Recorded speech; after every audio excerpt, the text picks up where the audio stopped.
Innal hamdalillah nahmaduhu wa nasta'inuhu wa nastaghfiruh wa na'udzu billahi min syururi anfusina wa sayyiati a'malina may yahdihillahu fala mudhillalah wa may yudlil fala hadiyalah. Asyhadu an la ilaha illallah wa asyhadu anna Muhammadan abduhu wa rasuluh alladzi la nabiyya ba'da. Allahumma sholli wa sallim ala nabiyyina Muhammadin wa ala alihi wa ashabihi wa man tabi'ahum bi ihsanin ila yaumiddin. Rabbi srohli sodri wa yassirli amri wahlul uqdata min lisani yafqahu qawli. Sahabat yang berbahagia, alhamdulillah segala puja dan puji hanyalah milik Allah Subhanahu wa Ta'ala yang masih memberikan hidayah keimanan dalam jiwa kita sehingga keimanan itu tetap menyala dan kita ada dalam keistiqomahan ketaatan kepada Allah Subhanahu wa Ta'ala. Sahabat, insya Allah pada kesempatan hari ini kita akan mencoba untuk mengurai bagaimana ternyata ketika manusia meninggalkan petunjuk Al-Quran, manusia hidup tanpa cahaya Al-Quran, mereka pasti hidup dalam kebingungan. Kita berbicara masalah konteks orang-orang yang ingkar kepada Allah atau mereka yang tidak mengakui adanya Tuhan atau ateisme yang mengingkari tidak adanya pencipta, tidak ada Tuhan di alam semesta ini, tetapi ternyata keingkaran mereka terhadap Sang Pencipta dalam relung-relung jiwanya ternyata masih ada sebuah fitrah keimanan, fitrah dorongan yang ada dalam jiwanya untuk mengesahkan, mengagungkan sesuatu yang lebih besar dari dirinya. Diceritakan salah seorang tokoh komunis pada saat itu, yaitu Stalin. Dia salah satu tokoh besar dalam gerakan komunis, tetapi ada sebuah cerita yang lucu, tetapi ada sebuah pesan yang begitu dalam di dalamnya. Ketika dalam sebuah perjalanan naik pesawat, ternyata di perjalanan itu pesawatnya mengalami sebuah oleng, ya, karena cuaca yang begitu ekstrim, sehingga ada sebuah fase di mana pesawat itu langsung turun terjun ke bawah. Dan apa yang dilakukan oleh Stalin? Ternyata secara refleks, secara naluri, ya, seorang manusia yang dimana Allah sudah install dalam dirinya sebuah kecenderungan, dorongan untuk bertuhan, untuk mengagungkan sesuatu yang lebih besar dari dirinya. Seketika itu Stalin mengucapkan sebuah ungkapan yang menunjukkan dirinya itu adalah manusia biasa, bahwa ada sosok zat yang pencipta alam semesta ini. Ketika beliau begitu kaget dengan peristiwa turunnya pesawat yang Stalin naiki, beliau mengungkapkan, "Ya Tuhan, tolonglah aku." Sebuah ungkapan yang singkat padat yang dia juga merasa heran dengan ungkapannya. Dia kan seorang tokoh komunis, seorang tokoh ateis. Tetapi ketika keadaan itu menghimpit, tidak ada lagi kesombongan, akal pikiran yang diagung-agungkan, dan kekuasaan yang dia miliki. Ternyata ketika keadaan itu menghimpit dan kekuasaan, kecerdasan sudah nggak berdaya, maka ada sebuah ungkapan pengakuan akan adanya Tuhan. Nah, disinilah poin penting bahwa manusia tidak bisa hidup tanpa sebuah keyakinan akan adanya Allah Subhanahu wa Ta'ala, adanya Sang Pencipta. Nah, lebih spesifik kita akan berbicara bagaimana ketika manusia hidup tanpa firman Allah Subhanahu wa taala, tanpa petunjuk atau guide yang akan menuntun manusia menapaki hidup dan kehidupan di dunia ini agar selamat di dunia dan bahagia di akhirat kelak. Allah Subhanahu wa taala berfirman dalam surah Thaha ayat 124, "Wa man a'rada an dzikri fa inna lahu ma'isyatan dhanka." Barang siapa yang berpaling dari peringatanku, berpaling dari petunjukku, maka sungguh kami akan menjadikan hidupnya itu ada dalam kesempitan jiwa, kegalauan pikiran. Maka tentu firman Allah Subhanahu wa taala ini coba kita tarik ke dalam kehidupan kita. Bagaimana M. Nasir dalam salah satu bukunya yaitu Selecta Capita, beliau menceritakan poin utamanya adalah bagaimana manusia itu membutuhkan petunjuk. Bagaimana manusia itu membutuhkan agama. Jadi dalam diri manusia itu sudah ada fitrah untuk bertuhan, fitrah untuk mengesahkan sesuatu, tetapi fitrah ini tentu harus dibimbing dengan wahyu, agar dorongan itu bersambut dengan petunjuk-petunjuk Allah Subhanahu wa taala. Ada seorang profesor, beliau menceritakan, profesor ini seorang saintifik, seorang peneliti. Beliau hidupnya adalah dalam kajian demi kajian, analisa demi analisa, tetapi seiring berjalannya waktu, kan istilahnya kalau kita meneliti sesuatu, mengkaji sesuatu, ketika kita menemukan yang kita cari, ada sebuah kebahagiaan yang tiada tara bagi seorang yang punya jiwa mengeksplor sesuatu. Tetapi seiring berjalannya waktu, ada fase di mana beliau merasakan sebuah kebuntuan, sebuah kehampaan jiwanya. Kenapa?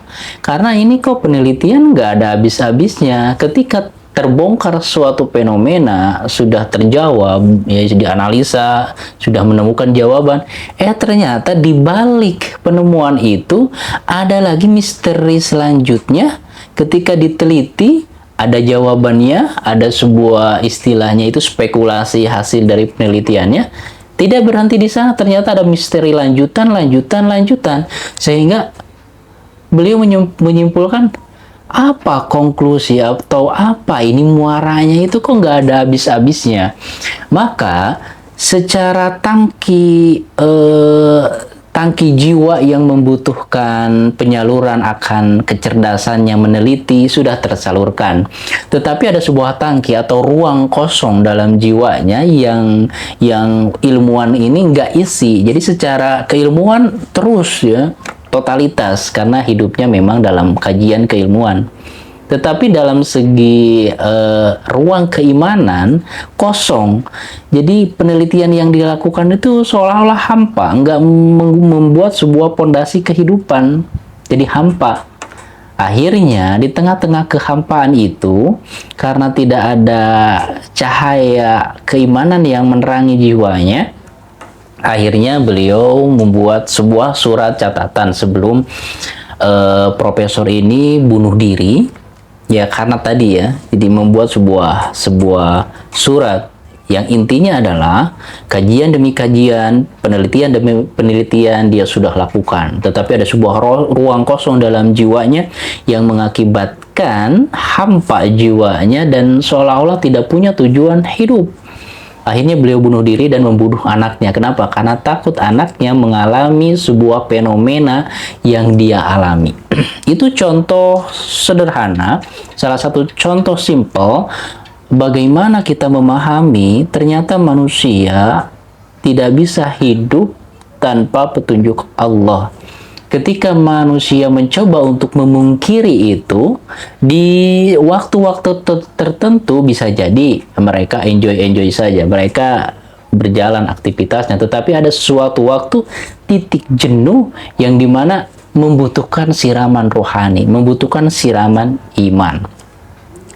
Dan ternyata hal ini juga kita lihat bagaimana di dunia K-pop atau istilahnya di negara Korea Selatan, yang dimana menjadi sebuah kiblat banyak sekali generasi muda yang benar-benar terhipnotis dan takjub kepada artis-artisnya. Tetapi ternyata menurut penelitian di negara Korea Selatan itu menjadi salah satu negara yang mayoritas banyak sekali penduduknya melakukan bunuh diri. Kenapa? Maka tiada lain dan tiada bukan faktor agama yang menjadi pondasi kehidupan, yang menjadi sebuah pemberian kabar gembira ketika dihimpit permasalahan yang tiada tara, menjadi sebuah penenang, itu mereka tidak dapatkan.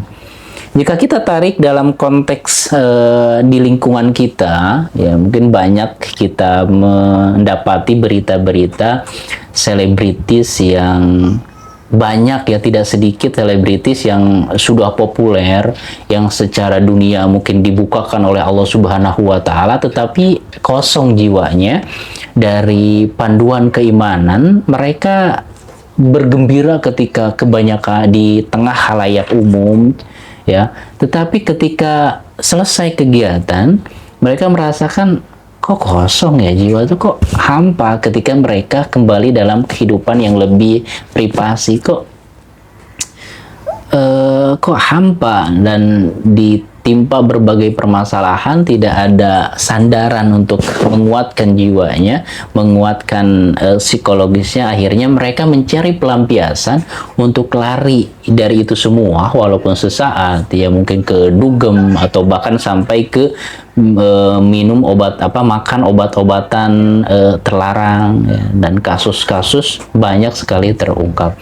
Itu menjadi sebuah gambaran ternyata hiruk pikuk dunia yang wah menurut orang awam. Ternyata di sana ada ruang kesepian, ada ruang kehampaan, sehingga mereka lari kepada obat-obatan terlarang dan lain sebagainya. Dan di sisi lain juga ada peristiwa yang kontras, bagaimana ada banyak selebritis yang istilahnya itu selebritis hijrah, dan banyak sekali, dan itu menjadi sebuah aura positif tentunya bagi para generasi muda yang mungkin melihat public figure-nya banyak mengikuti kajian dan lain sebagainya. Itu menjadi sebuah nilai positif dan memberikan sebuah petunjuk untuk kita bahwa kita butuh banget dengan agama. Dimanapun, kapanpun, dalam kondisi apapun, kita butuh sekali sebuah cahaya keimanan dalam jiwa kita sehingga kita tidak hilang arah.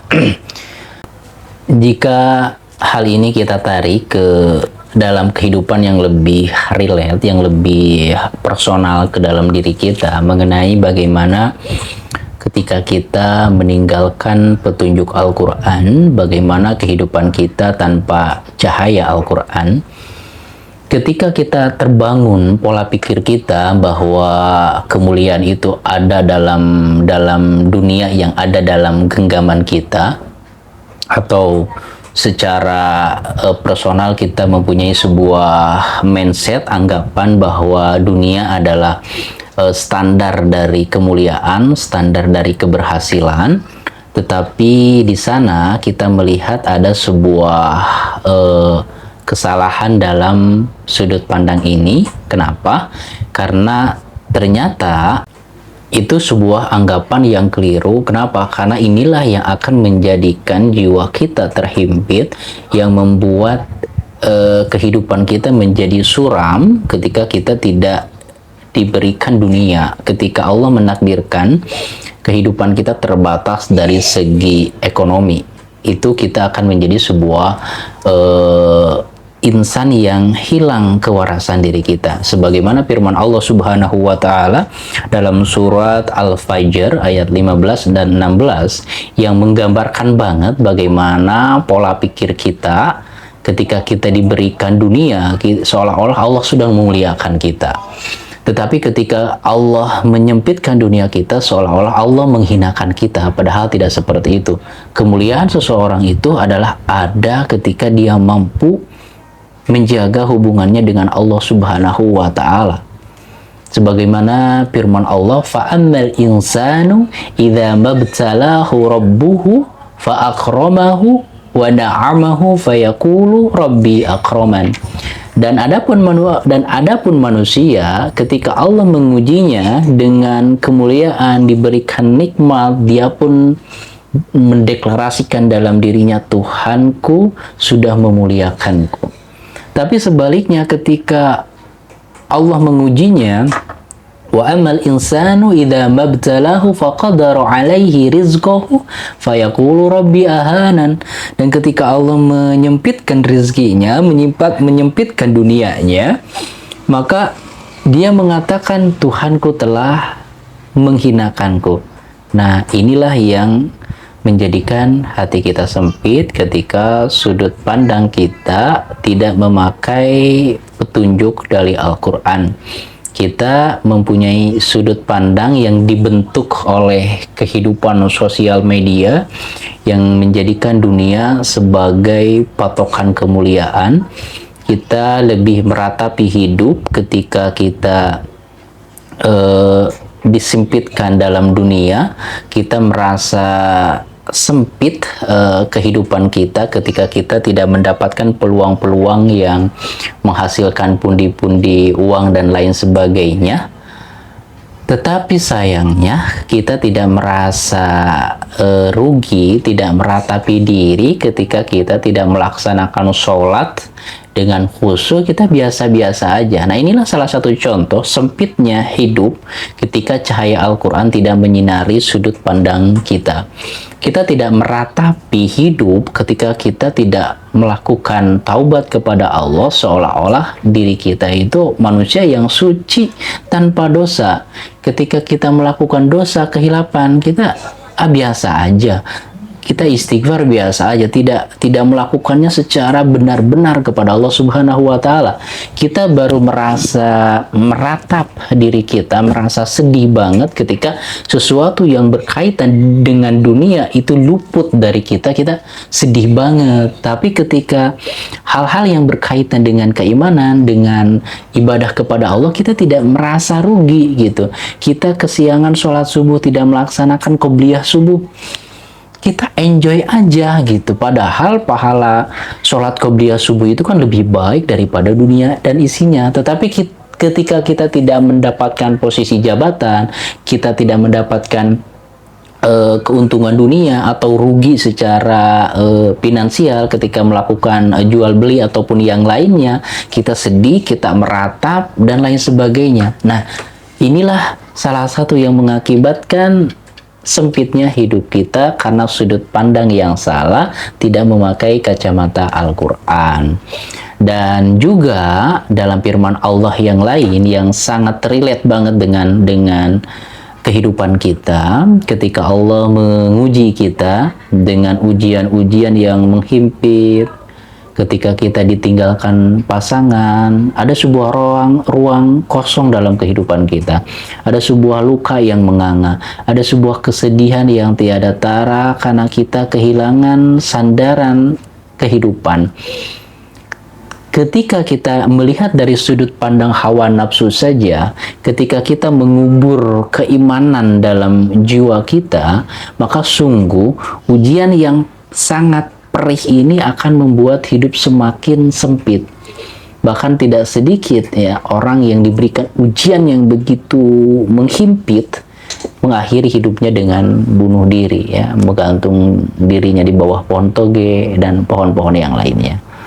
Ini menggambarkan adalah ketika kita jauh dari cahaya Al-Quran, maka sudut pandang kita juga akan menjadi sempit karena kehidupan ini adalah soal persepsi, soal sudut pandang.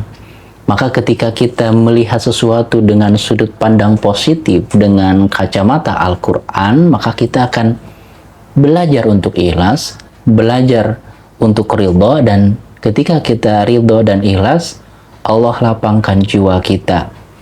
Sebagaimana firman Allah, wa asa an takrahu syai'a wa huwa khairul lakum wa asa an tuhibbu syai'a wa huwa syarrul lakum.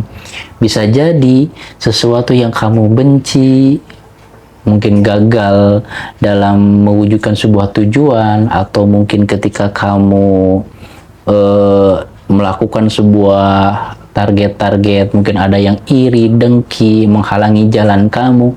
Bisa jadi itu adalah cara-cara Allah, love language-nya Allah, bahasa cintanya Allah untuk mengarahkan kamu ke jalan yang benar-benar sesuai dengan passion kamu, sesuai dengan kebutuhan kamu dan target-target kamu yang sebenarnya. Maka bisa jadi apa yang engkau benci dari segala sesuatu yang berkaitan dengan hidup, itu baik loh di sisi Allah. Cuma akal kamu aja yang belum nyampe. Kita baru paham di balik sebuah peristiwa yang menyakitkan, ketika peristiwa itu sudah lewat bertahun-tahun, sudah berlewat dalam jangka waktu yang cukup lama, kita bisa menemukan, oh, ini toh hikmah Allah. Dan sebaliknya bisa jadi apa yang kamu suka itu ternyata buruk di sisi Allah Subhanahu wa Ta'ala. Kenapa? Karena kadang kita melakukan sebuah keputusan, mengambil sebuah keputusan dan lain sebagainya karena sandaran atau karena rujukannya itu hawa nafsu kita, keinginan kita, egoisme kita. Maka Allah yang lebih mengetahui. Maka ketika kita bisa memaknai ayat ini dalam kehidupan, sepertinya pasti jiwa kita akan lapang. Kenapa? Karena kita menerima takdir Allah dan berdamai dengan kehidupan. Ketika manusia tidak menerima takdir Allah dan ketika manusia tidak berdamai dengan kehidupan, apa yang terjadi? Pasti hatinya begitu sempit. Pasti hatinya diisi dengan kebencian, dengan dendam, dan sifat-sifat atau penyakit-penyakit hati yang lainnya. Kenapa? Karena tidak menerima takdir dan tidak berdamai dengan kehidupan. Itulah sebuah gambaran sederhana, ya, sebuah pembahasan yang sekilas tentang bagaimana ketika kita hidup tanpa petunjuk Al-Quranul Karim. Demikian sahabat, Assalamualaikum warahmatullahi wabarakatuh.